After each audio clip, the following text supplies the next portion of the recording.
In this video, I'm going to be drawing one of the most ferocious predators in nature. And it's not what you believe it's going to be. I'm going to be drawing a praying mantis. And a praying mantis is a relentless, ferocious predator. It doesn't mercy, it doesn't forget, it doesn't forgive. It exists to find prey and eat them. It is so relentless with its pursuit of food that it is going to ignore being eaten themselves when it is being bitten in the midst of a meal. It is that dedicated to the grind and hustle of the insect world. So the praying mantis is an amazing hunter. It waits, and when something comes along with its very powerful arms, it catches it, and then it just eats it alive, like all of the bugs do. But this has also something special going for it. The praying mantis is not just any animal, it is also one of the best camouflaged ones. It hides with different versions of it, camouflaged within any and all kinds of flowers. Like you can have an orchid mantis, and the orchid mantis is going to be bright pink and white to hide in a similarly colored orchid so that it can eat anything that comes its way, and it's very indiscriminate when it does. It eats pretty much anything that comes its way that's unfortunate enough to find this in the nature. It can eat wasps, it can eat bees, it has no mercy, and it is just concerned with one thing: eating to survive, which is making it a very, very efficient, yet very, very ferocious predator. The issue with this one is, if this was actually bigger sized to be a semi-moderate issue to humans, it would be terrifying, because this thing operates like the aliens in Alien vs. Predator does. It has no qualms, no hesitation. It finds you, it finds your weakness, it waits and waits for long, and then it eats. The fun part about the anatomy of a praying mantis is, so here I'm giving it the mandibles, basically the pieces that actually eat the prey. It has a very interesting flat pupil that's shaped like this. The eyes are on the sides, but they are front-facing. Whenever anything has front-facing eyes, you know that it's a predator of some sort, because it is to see the prey in front of whatever creature that this is. When you have front-facing eyes, you always know that that is a predator, regardless of the size. So the fun part drawing this is, it has very sharp barbs to hold on to prey in the forearm, where it clenches onto its elbow insides. So you can just put these details as you do, because the rest of the mantis is actually not too detailed. A fun part about the praying mantis is they have a lot of lines going around their bodies, and as far as I believe, they have wings. So this thing can fly. It doesn't really prefer to, but it can. And if you threaten it enough, it probably will. It is very versatile, very slim and long, and honestly, it is kind of beautiful. It is very sleek. It is very, I don't know, interestingly designed, so to say. Like most things in nature. I'm a big fan of everything that's in nature, so I'm a bit biased, but still. Now, Now, one thing important about insects is that they have segments, and that's kind of an important part of any insect when you are drawing them. Insects are basically armored outside and soft inside. So they have their skeletons on the outside, which make them the exact opposite of bigger animals like humans and all other things that have a skeleton. These things have their skeletons on the outside, and they, as far as I know, breathe through their shells. That's why a lot of pesticides are actually oil-based, because it not only sticks to them, but it also impedes their breathing, as far as I know. It's cruel, but if you're a farmer, you kind of need that. So what you have is mostly a drawn praying mantis. Let's say here. Now, praying mantises have a lot of colors, as I said. They come in a lot of different shapes and forms, but the most popular one is green and red. The most well-known praying mantis is the usual green and red normal mantis. You also have very colorful orchid mantises that are going to be in very bright and very different colors, but that's a minority, so to say. We are making the legs of the mantis. So bugs are actually called, like in a order called Arthropoda, which means they have jointed legs. And so, when you are drawing a bug of any kind, you should give importance to the connection points of its legs. And this also applies to the praying mantis. So I'm making it, the leg gets a little slimmer, and yeah, the two legs are done. Now we have two more. Praying mantis has two grabbers that are not true legs, as in they do not use them to walk, but they use them to hunt and to grab their prey, and four legs. And the rest of the mantis is actually just like a long stick bug. So what we should do is we should make the bottom part a lot longer. It's probably not even fitting in the frame anymore, but it needs to be, to make it have the actual proportions of a mantis. So a mantis has about four legs. They lose a lot of limbs when they are fighting, because they are ferocious fighters. And you can find a praying mantis without a few legs.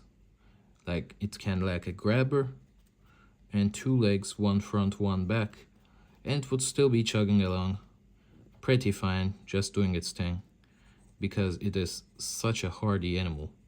I have rescued one of these, and yeah, I was sitting in front of a grill with my family. This thing was on the fence, trapped in a bigger spider's web. And it was trying its best, but it was not really able to leave the spider web. So I just grabbed this by its neck. At first, it absolutely tried to also bite me, but since it could not really turn its head to grab, it gave up and just waited until I was done untangling it from the spider web. Does this thing feel any gratefulness or something? I don't think so. I don't think they have brains capable of complex functions like that. But it doesn't matter.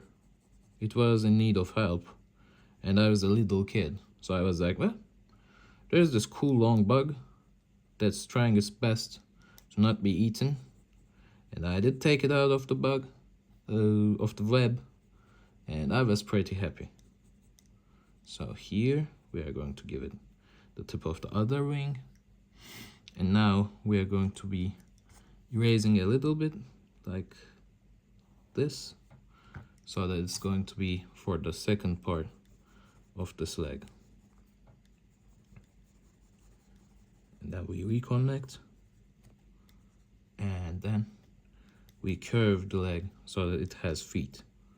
It has curved feet to stand on leaves and stuff, and it very much just has a grasshopper-like appearance, but without a very thick main body. Instead, it has a very long and slim main body, and that's a defining feature of a mantis. So now that we have all the legs defined in the mantis, we can color it. So the coloring of the mantis is actually pretty straightforward. You just need two colors. You need green and you need red. It can be deep red or not too deep. The thing is, it is going to be red. So the first red part is the mantis antennae. An antenna is a singular piece. An antennae, when you call it antennae, it's going to be multiple antenna.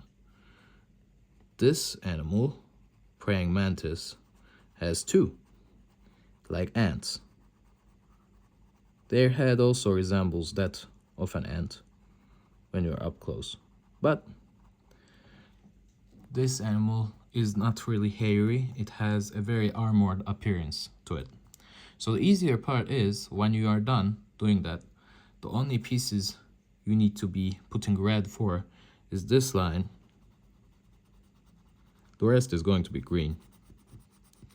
So you are putting this line that goes for the outline, goes long, then this line goes like that.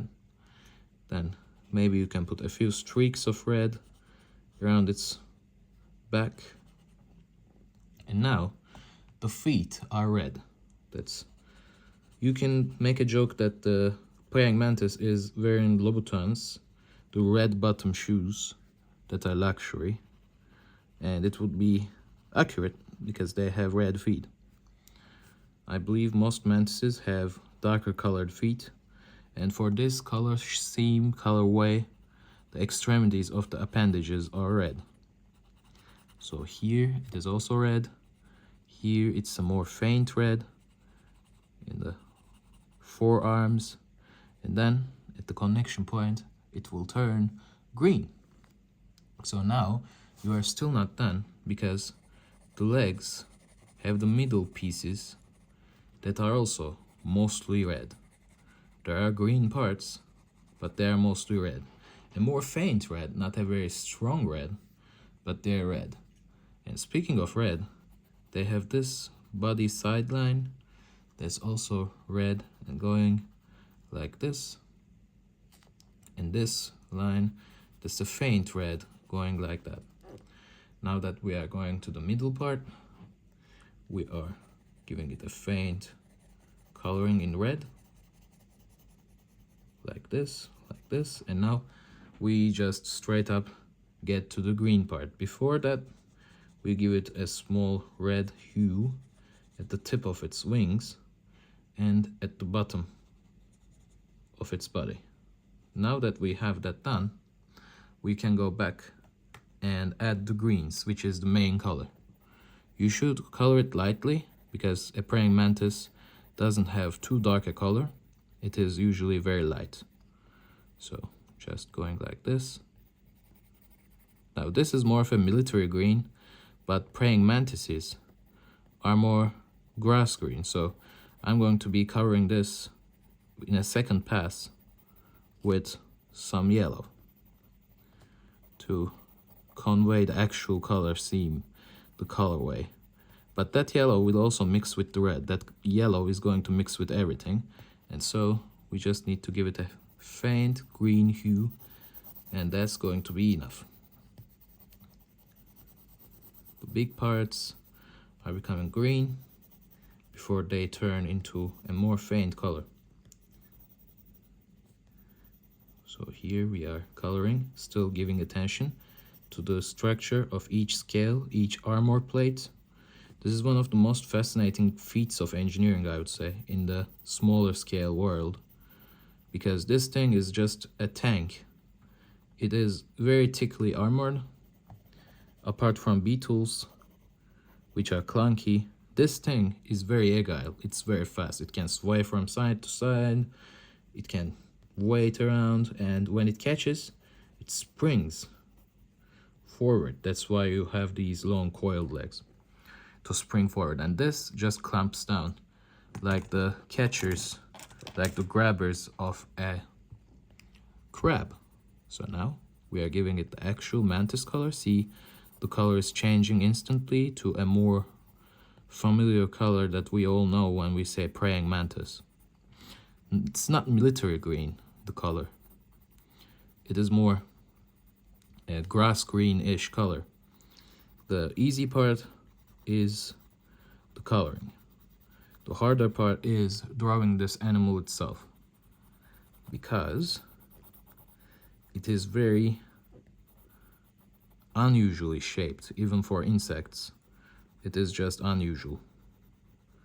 And so you need to pay good attention. But if you do, you're going to be satisfied with the results of your work. So here I'm going to be adding this detail like this, like this. The color is instantly changing, and that's very satisfying. When you add the yellow, the color instantly shifts and becomes so much more palatable, so much more realistic, that it gets out of the uncanny valley and you shake off the weird feeling when you look at it, and your mind is telling you, if mantis is not military green, you tell to the mind back, yeah, I know, and it isn't military green, not anymore. And it's like, oh yeah, it is then the thing that we always see. It is done. So let me move the tripod a bit more. Here we have the praying mantis. I hope you like it. If you like, please like, share, subscribe, and comment, and stay in touch. Follow for more videos like this.